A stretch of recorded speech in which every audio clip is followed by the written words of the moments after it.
একজন ঘুমন্ত মানুষ আরেকজন ঘুমন্ত মানুষকে জাগ্রত করতে পারে না। তাই আমাদের সবাইকে যার যার নিজের ব্যাপারে সিরিয়াস হওয়া খুবই প্রয়োজন। লাঞ্চের পরে প্লেট বাটি চামিচগুলো ক্লিন করে নিচ্ছি। তো প্লেট বাটি চামিচ এগুলো সিঙ্কে একদম জমিয়ে রাখাটা লাঞ্চের পরে বা যখনই হোক আমার এটা পছন্দ না। উইন্টার আসার পর দুপুরে লাঞ্চের পরে একদমই ন্যাপ নেওয়া হয় না, কারণ দিনটা অনেক ছোট। কখন আসরের নামাজ পড়ব, কখন বিকালের নাস্তা মেক করব, এগুলো করতে করতে সময় চলে যায়। তাই ভাবলাম এক কাপ চা খেয়ে বিকালের নাস্তাটা তৈরি করতে চলে যাব। র চাটাই বেশি খাওয়া হয়, তবে যখন নিজেকে আর কন্ট্রোল করতে পারি না তখন আর কি দুধ চাটা তৈরি করি। তো বাসায় সবার জন্যই বানাচ্ছি, যেহেতু আজকে বাসায় সবাই আছে। বরাবরই আমি সুগারটা অ্যাভয়েড করি, তবে চায়ে তো অবশ্যই আমি সুগার ইউজ করব না। তো বাসার সবার জন্য আমি সুগারটা ইউজ করলাম। আচ্ছা, চাটা খেতে খেতে আপনাদের সাথে একটা কথা শেয়ার করি।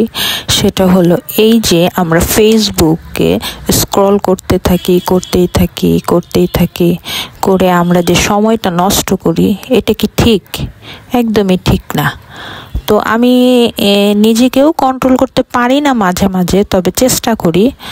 তো আমি যেটা করি যে মোবাইলে আমি বা ল্যাপটপে বা ডেস্কটপে যেখানেই হোক, আমি আমার নির্দিষ্ট কাজটা করে একদম মানে মোবাইলটা তো অবশ্যই রেখে দিই।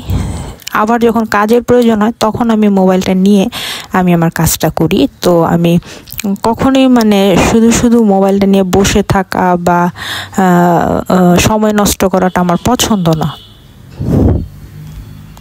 আবারও উইন্টারের কথাই বলতে হয়। উইন্টার আসলেই আমার বাসায় হালিম, চটপটি, স্যুপ, বিকালের নাস্তায় এই ধরনের খাবারগুলোই আমি বেশি রাখার চেষ্টা করি।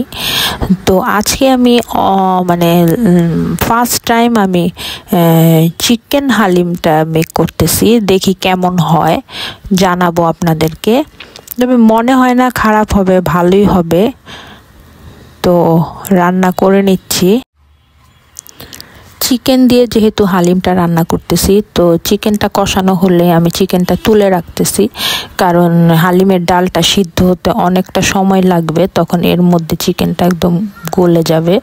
তো সেই জন্য চিকেনটা আলাদা করে নিয়ে আমি হালিমের ডালটা আগেই ভিজিয়ে রেখেছিলাম, তো ডালটা ঢেলে দিচ্ছি।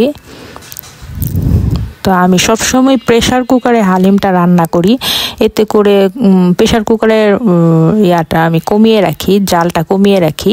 আস্তে আস্তে হতে থাকে। কিছুটা সময় নিয়েই হাতে সময় নিয়ে আমি রান্নাটা শুরু করি, যেন আমি সুন্দরভাবে এটা পারফেক্টভাবে হয়। দেখতেই পাচ্ছেন হালিমটা একদম তৈরি হয়ে গেছে। এখন আমি হালিমটা বেড়ে নিচ্ছি বাসার সবার জন্য। তো সবাই খেয়ে কিন্তু বলেছে ইয়াম্মি হয়েছে। মানে কি বলবো, মুরগির হালিম আমি এই প্রথম রান্না করলাম, তো সবাই ভালোই বলল। তো আমি সবাইকে দিচ্ছিলাম বেড়ে। কেমন হয়েছে দেখতে বলবেন আপনারা। মাগরিবের নামাজের পর আমি ছেলেকে নিয়ে একটু শপিংয়ের উদ্দেশ্যে বের হলাম। তো ছেলেকে নিয়ে যাচ্ছি, ছেলের জন্য জুতো কিনবো। তো বের হয়ে দেখি রাস্তা কাটার জন্য বড় বড় মেশিনগুলো এনে রেখেছে। অলরেডি রাস্তা কেটেও ফেলেছে আজকে রাতে। তো এখন বাকি কাজগুলো করার জন্য আর কি মেশিনগুলো এখনো রাস্তায় রেখে দিয়েছে। তো এই যে দেখুন কত বড় বড় মেশিন, এত বড় বড় মেশিন রাস্তায় আমি কখনো দেখিনি। তো আচ্ছা যাচ্ছি, সন্ধ্যা হয়ে গেছে, তখন প্রায় 7টা বেজে গেছে। 8টার মধ্যে মার্কেট বন্ধ হয়ে যায়, তো একটু আগে যাওয়ার দরকার ছিল। যাই হোক, যে জুতা পেয়েছি। মার্কেটে ঢুকেই আপনাদের জন্য একটু ভিডিও শ্যুট করে নিচ্ছিলাম, যদিও আমি এগুলো কিছুই এখন কিনবো না, কারণ সময় নাই, খুবই সময়ের স্বল্পতা। যাই হোক, এই যে একদমের ড্রেসগুলো সেল করতেছে।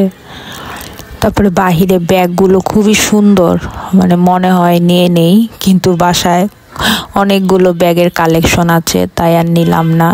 জুতারও সেম অবস্থা, আমার অনেকগুলো জুতার কালেকশন আছে, সেজন্য আর নিলাম না। তো ছেলের জন্য জুতা কিনতে এসেছি, সেটাকেই প্রাধান্য দিলাম।